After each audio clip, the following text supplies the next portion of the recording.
इस एपिसोड की शुरुआत में हम देखते हैं कि जब कमांडेंट ली घर आता है तो उसे पता चलता है कि लीशन बड़ी रानी की समाधि पर उनके लिए प्रे करने गया है। ये सुनकर कमांडेंट ली गुस्सा होने लगता है कि वहां पर लीशन बाउनिंग से मिलेगा। तब कुहिया कमांडेंट ली को समझाने की कोशिश करती है कि लीशन और बाउनिंग को साथ रहने दे।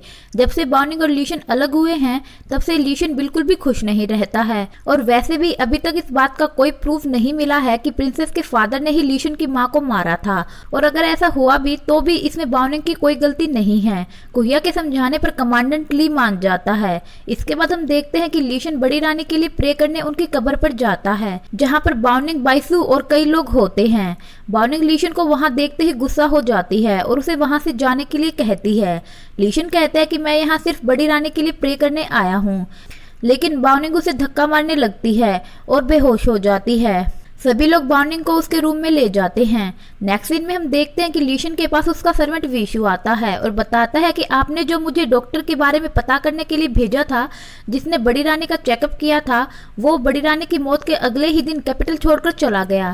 साथ ही वो अपने साथ बड़ी रानी के प्राइवेट रिकॉर्ड भी ले गया। ये सुनकर लीशन को उस डॉक्टर पर शक होता है, क्योंकि डॉक्टर ने कहा था कि बड़ी रानी की डेथ हार्ट अटैक से हुई है, तो फिर उनकी मौत के अगले दिन ही वो इस तरह से कैपिटल छोड़कर क्यों चला गया। लीशन अपने सर्वेंट विशु को उस डॉक्टर को ढूंढने के लिए कहता है।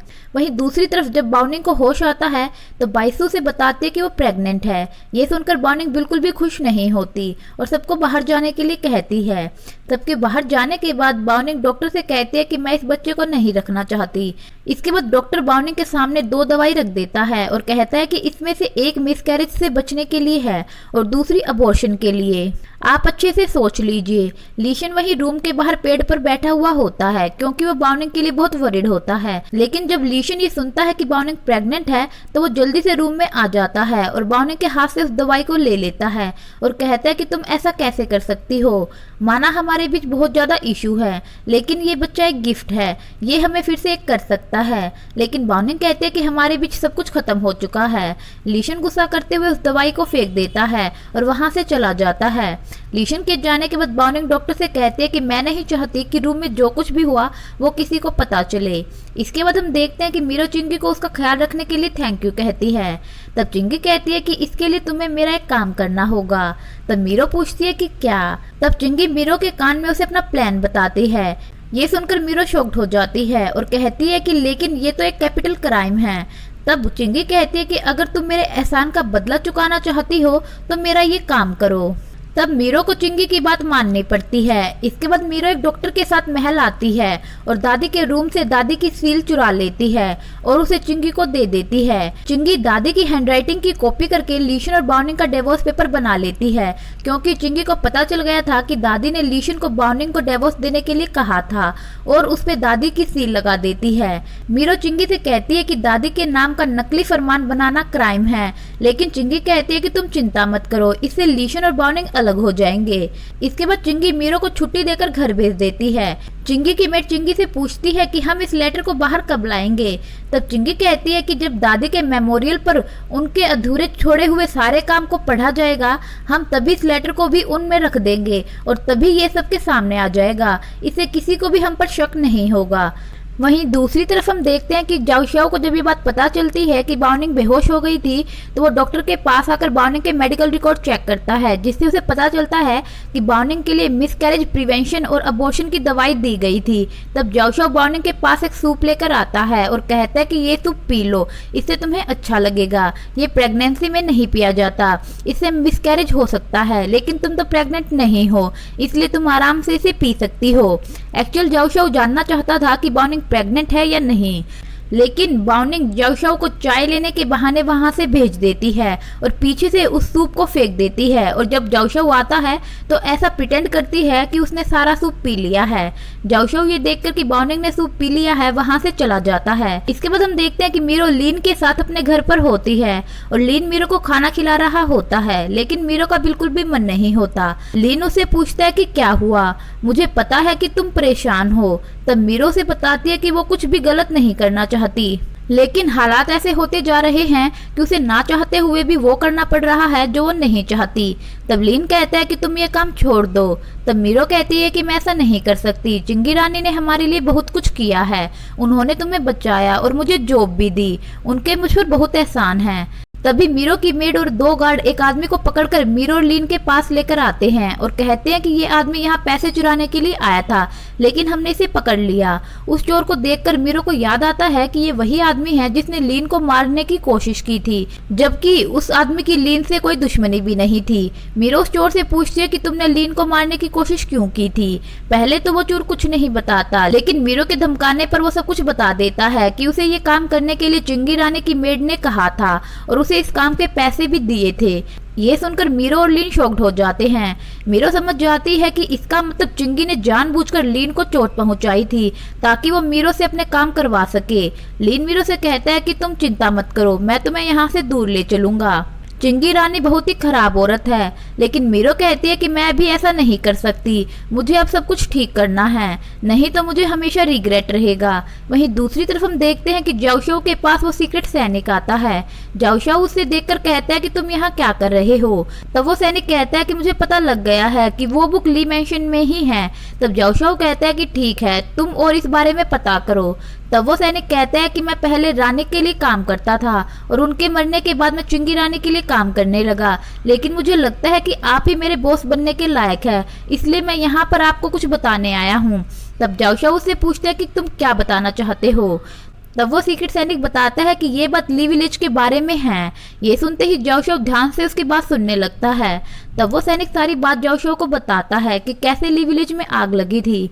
इसके बाद वो कहता है कि लेकिन उस दिन एक औरत उस आग में बच गई थी जिसे योंगक्विंग के राजा ने बचा लिया था और वो सब कुछ जानती है और इस वक्त वो बिंजाओ में चैरिटी हाउस में रहती है। तब जाओशाओ उससे कहता है कि ठीक है, लेकिन ये बात किसी को भी पता नहीं चलनी चाहिए कि ली विलेज में आग किसने लगाई थी, और वापस जाकर उस औरत को मार दो ताकि ये बात किसी को भी पता ना चले। तभी वहां पर जाओशाओ का मेन सर्वेंट भी आ जाता है और जाओशाओ को बताता है कि मैंने पता कर लिया है कि बड़ी रानी की डेथ के दिन लास्ट में लीशन उसे मिलने गया था और बड़ी रानी उस पर जोर जोर से चिल्ला रही थी और उसी के बाद दादी मर गई। ये सुनकर जाओशाओ खुश हो जाता है और कहता है कि अब लीशन को कोई भी नहीं बचा सकता। इसके बाद हम देखते हैं कि मीरो लीशन के पास आती है और उसे सारी बात बताती है कि चिंगी के कहने पर उसने बड़ी रानी की सील को चुराया है और उस सील का यूज करके चिंगी रानी तुम्हारा और बाउनिंग का डिवोर्स करवाना चाहती है। तब लीशन कहता है कि तुम ये बात सब कुछ मुझे क्यों बता रही हो। तब मीरो कहती है कि चिंगी रानी ने मेरे साथ ट्रिक खेलकर मुझे अपने साथ काम करने को मजबूर किया और अपने एहसान का बदला चुकाने के लिए मुझसे ये काम करवाया। इसके बाद मीरो कहती है कि दादी की मौत भी हार्ट अटैक से नहीं हुई, बल्कि उनकी मौत इसलिए हुई क्योंकि वो कुछ समय से बहुत स्ट्रॉन्ग मेडिसिन ले रही थी, जिसके प्रॉपर यूज से वो एक लाइफ सेविंग मेडिसिन बन गई। बड़ी रानी कई दिनों से उसे यूज कर रही थी, लेकिन वो ओवरडोज ले रही थी जिस वजह से वो कोलैप्स कर गई और उनकी डेथ हो गई। तब लीशन पूछते हैं कि तुम्हें ये सब कैसे पता। तब मीरो कहती है कि मैंने उन दवाई को महल के दवाखाने में देखा था और मैंने दादी के डॉक्टर से इस बारे में पता कर लिया था कि वो कब से इस दवाई को ले रही थी और किस टाइम पर वो उस दवाई को लेती है, जिससे मुझे पता चल गया कि किस टाइम वो मरने वाली है। और ये सब मैंने चिंगी रानी को बता दिया और जैसे ही दादी ने दवाई ली तुम्हारे पास ये झूठी खबर पहुंचा दी गई कि बड़ी रानी ने तुम्हें बुलाया है ताकि बड़ी रानी की डेथ का इल्जाम तुम पर आ जाए, और जैसे ही तुम वहां से गए बड़ी रानी की डेथ हो गई। चिंगी रानी ने डॉक्टर को भी खरीद लिया, जिसे डॉक्टर ने सबके सामने ये कहा कि बड़ी रानी की डेथ हार्ट अटैक से हुई है ताकि सारा इल्जाम तुम पर आ जाए, क्योंकि चिंगी रानी तुम्हारी और बावनी की शादी तोड़ना चाहती है। इसके बाद मीरो कहती है कि मुझे पता है कि तुम मुझ पर विश्वास नहीं करते, इसलिए तुम जाकर बड़ी रानी के कमरे में चेक कर सकते हो, वहां पर उनकी सील नहीं है, और इतना कहकर वहां से चली जाती है। लीशन को अब भी मीरो की बात पर यकीन नहीं होता, इसलिए वो विशु के साथ चुपके से बड़ी रानी के रूम में जाता है और वहां पर बड़ी रानी की सील को ढूंढने की कोशिश करता है, लेकिन वो उन्हें वहां पर नहीं मिलती। और जब वो खिड़की से बाहर आने लगता है तो वहां पर बाउनिंग उसे देख लेती है, जो कि वहां से जा रही होती है। इसके बाद बाउनिंग उससे पूछती है कि तुम बड़ी रानी के रूम के बाहर क्या कर रहे थे। तब लीशन बाउनिंग को कुछ भी नहीं बताता और झूठ बोल देता है कि मैं तुम्हें देखने आया था। तब बाउनिंग कहती है कि लेकिन तुम दादी के रूम के बाहर क्या कर रहे थे। तब लीशन कहता है कि वो अंधेरा ज्यादा था इसलिए मैं गलती से दादी के रूम में पहुंच गया। बॉनिंग को उसकी बात पर बिल्कुल भी भरोसा नहीं होता और वो लीशन को वहां से भेज देती है। इसके बाद मीरो फिर से लीशन के पास आती है और कहती है कि तो तुमने क्या डिसाइड किया है? चिंगी रानी बड़ी रानी के मेमोरियल के दिन उस लेटर को अनाउंस करेगी, तुम्हें उससे पहले ही सब कुछ करना होगा। तब लीशन कहता है कि लेकिन बॉनिंग मुझसे कोई भी बात नहीं करना चाहती।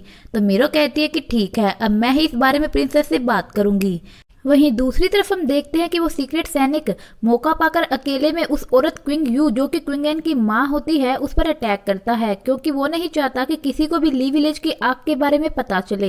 लेकिन जैसे ही वो सीक्रेट सैनिक क्विंग यू को मारने वाला होता है वहां पर ली डोंगची और क्विंग एन आकर उसे बचा लेती हैं। वो सीक्रेट सैनिक वहां से भाग जाता है और ली डोंगची और क्विंग एन क्विंग यू को अपने साथ चैरिटी हाउस ले आते हैं। जब क्विंग यू को होश आता है तो उसकी मेमोरी वापस आ जाती है और उसे सब कुछ याद आ जाता है। वो क्विंग एन को बताती है कि वो उसकी माँ है। 20 साल पहले ली विलेज में आग लगने से वो सब कुछ भूल गई थी और योंगक्विंग के राजा ने उसकी जान बचाई थी। तब ली डोंगची क्विंग से पूछती है कि क्या आपको पता है कि ली विलेज में क्या हुआ था? तब क्विंग बताती है कि मैं, लीशन की माँ और प्रिंसेस के फादर, हम तीनों जैंग जेसी के स्टूडेंट थे जो कि एक बहुत बड़े वेपनरी मास्टर थे। उन्होंने रिटायर होने से पहले अपनी एक book supreme book of weapon को लीशन की माँ को दिया था और वे वहां से चले गए। उनके जाने के बाद हम तीनों अलग अलग रास्ते पर चल दिए। इसके बाद हम तीनों ने एक दिन ली विलेज में मिलने का डिसाइड किया, लेकिन प्रिंसेस के फादर गुस्से में वहां से जाने लगे। मैंने उन्हें रोकने की बहुत कोशिश की लेकिन वो नहीं रुके। उन्होंने मुझे बताया कि उन्होंने लीशन की माँ को बहुत समझाने की कोशिश की